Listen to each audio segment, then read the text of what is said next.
Hello there. Thank you for joining me today on this video. So we're going to go through why the rapture, or at least the pre-tribulation rapture, is not true. Um, in my journey, I used to go to a church that was very much into the Left Behind series, and we've all seen that really awkward scene in the Left Behind movie. I think he's gone off naked.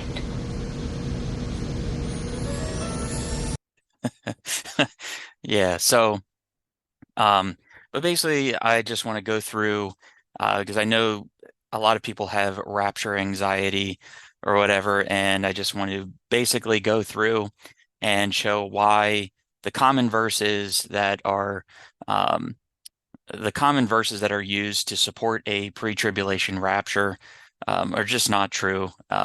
And basically, the Left Behind series, the C.I. Scofield Study Bible, which I have right here.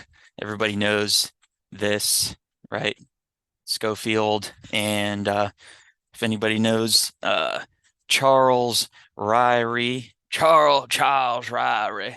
Charles Ryrie was a big proponent of the pre-tribulation rapture, so I'll be going through some of that maybe in the next video, but for right now, let's just go through and debunk the texts the proof texts that are used for um, pre-tribulation rapture. So I'm going to share my screen here. Okay, so right now we are currently I'm using good old Blue Letter Bible. Okay, so here are the two verses, Matthew chapter 24, verses 40 and 41. It says, then shall two be in the field, and one shall be taken and the other left.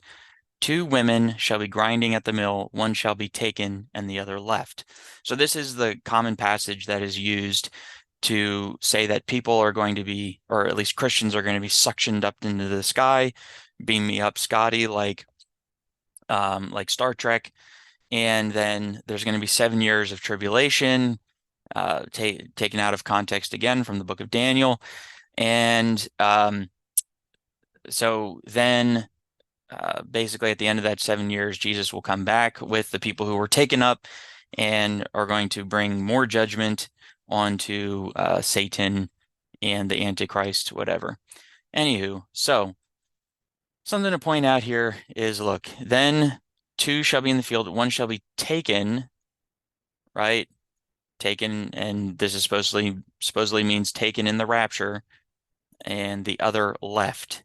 And it's supposed to be invisible, right? This invisible taking, and the other is left behind. And so hence the Left Behind series.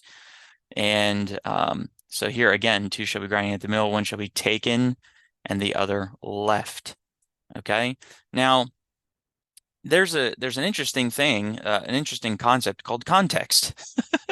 Called context. For example, if I was to say something like, "Man, I really loved that." Well, the most obvious response to that is what? What are you talking about? Right? So if I just make a statement that says, I really loved that. I want to know what that is. So I have to look at a previous statement, or I have to understand the context of what I meant when I say I loved that. So let's look up a couple verses prior, and it says this in Matthew 24:37. But as the days of Noah were, and I'm using the King James Version because that's what a lot of people like, the King James Version. I not a huge fan of the King James. I mean, it's poetically very nice, but textually, it's not as up to date. It's kind of like using, uh, compared to more modern versions of the Bible that, since the discovery of the Dead Sea Scrolls, so on and so forth, it's kind of like using a VCR rather than like a Blu-ray or HD, um, movie player or something like that. Even DVD players are obsolete now, but anyway, so yeah, this is kind of like using a VHS player, and so it's just outdated. So anyway, but it's still a common and loved version today. So anyway, Now watch this. So, as the days of Noah were, so shall the coming of the Son of Man be. For, what is that for? Therefore, it's meaning a conclusion or giving us an explanation as to how will the coming of the Son of Man be like the days of Noah? For as the days that were before the flood, they were eating, drinking, marrying, and given in marriage until the day that Noah entered into the ark. Verse 39, and knew not until the flood came. So the wicked people, they were just going on with their merry lives, right? They didn't know until the flood came and took them all away. So shall also the coming of the Son of Man be. So here's your taken language. The flood took the wicked people away in the days of Noah. So this is not a rapture taking up of the righteous. Absolutely not. Yeah, I mean that's so easy. That's so easy to understand. But if you're just one track minded, if you've been told, hey, you're the righteous are going to be taken up into this rapture, then you're not going to look at stuff like that. You're not going to pay attention to the language, right? So the flood came and took them all away. So now, with that being said, the flood took people, and actually, the righteous Noah and his family were left behind. So, anyway, it says, "Then shall two be in the field, and one shall be taken, and the other left. Two two women shall be grinding at the mill, and the one shall be taken, and the other left." So, what is this word taken? Taken in judgment. They're going to be destroyed, right? And those who are left behind are actually the ones who you want to be. The ones who are left are the ones who are not being taken in judgment. Those are going to be the ones who are saved, so to speak, right? And now what's interesting is that when people just look at this verse and this verse alone, and it's surprising that they don't go over to Luke's version or any of the other gospels. It's a heavy emphasis on Matthew's gospel. Now let's look at the parallel, because I don't believe this is in the Gospel of Mark. So if you look at Luke's gospel, right, in the same verse, how does Luke portray this? The same verse as Matthew chapter 24, when it says, "For as in the days that were before the flood," right? "They knew not until the flood came and took them all away." Now, how does Luke's version uh, understand this passage? Luke was written later. So look at this. Okay, so now we're in Luke chapter 17, which is the parallel to Matthew 24 in this particular section. "As it were in the days of Noah, so shall it be in the days of the Son of Man," right? Now look, they did eat, they drank, they married wives, they were given in marriage until the day that Noah entered into the ark, right? It's the same kind of parallel passage to Matthew's gospel. The flood came and destroyed them all.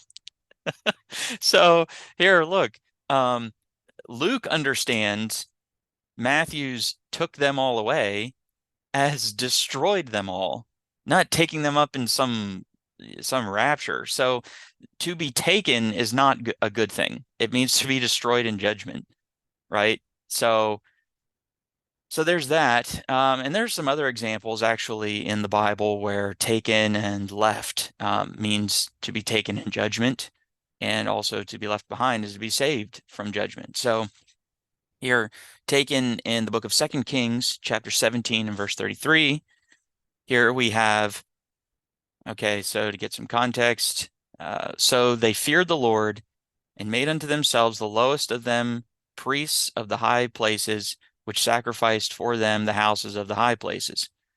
Verse 33, they feared the Lord and served their own gods after the manner of the nations whom they carried away from thence. Okay? So, or in other words, they were taken in judgment. Unto this day, they do after the former manners. They fear not the Lord, neither do they after their statutes and their ordinances, so on and so forth. So these are the wicked people. The wicked people were carried or taken away. Okay. And then left are the righteous. If we look at, again, in the same passage, which is 2 Kings chapter 17 and verse 18. Okay. So here they caused their sons and their daughters to pass through the fire and used divination and enchantments and sold themselves to do evil in the sight of the Lord to provoke them to anger. Therefore the Lord was very angry with Israel and removed them out of his sight. There was none left but the tribe of Judah. Okay, so Judah was they were the righteous. Okay, let me take a look at 33 again here for a second. Oh, sorry. Okay. So they feared the Lord. So I had this backwards. They feared the Lord. Those that served God, they were carried away. They were left from thence. But up here, 18, the wicked were taken.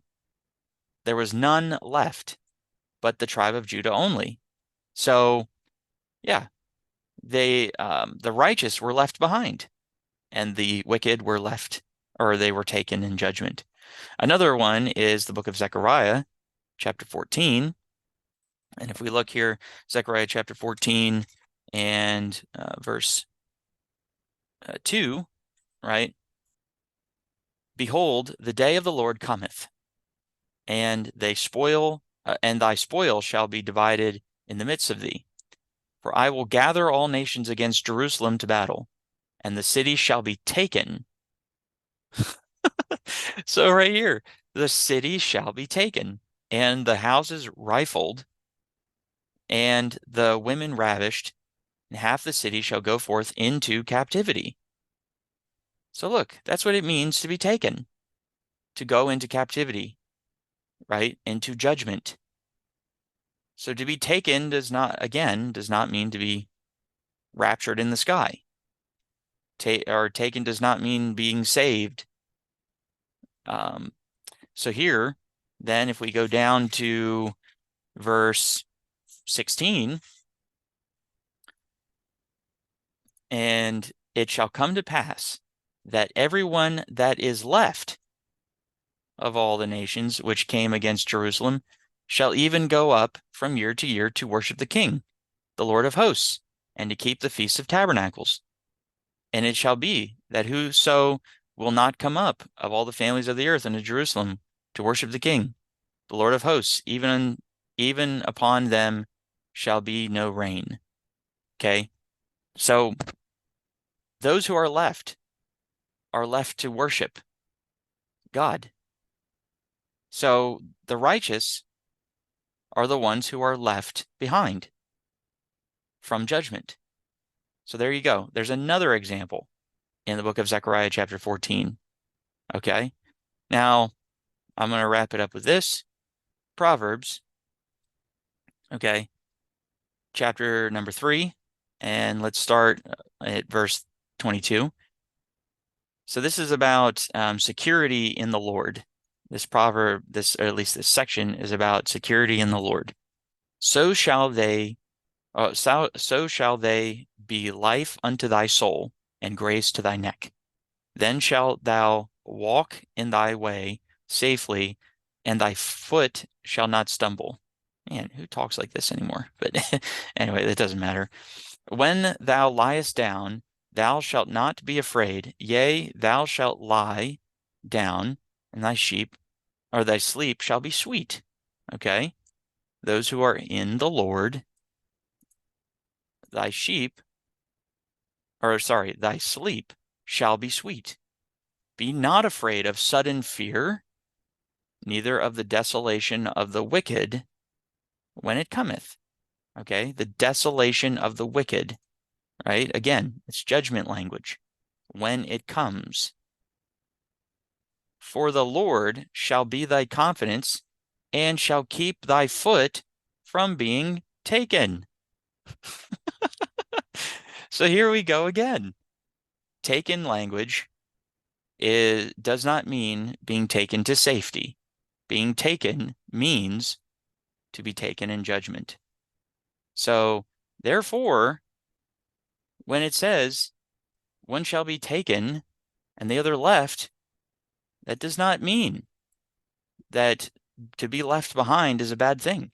It's actually a good thing. Okay. So, but that's, you know, that is why,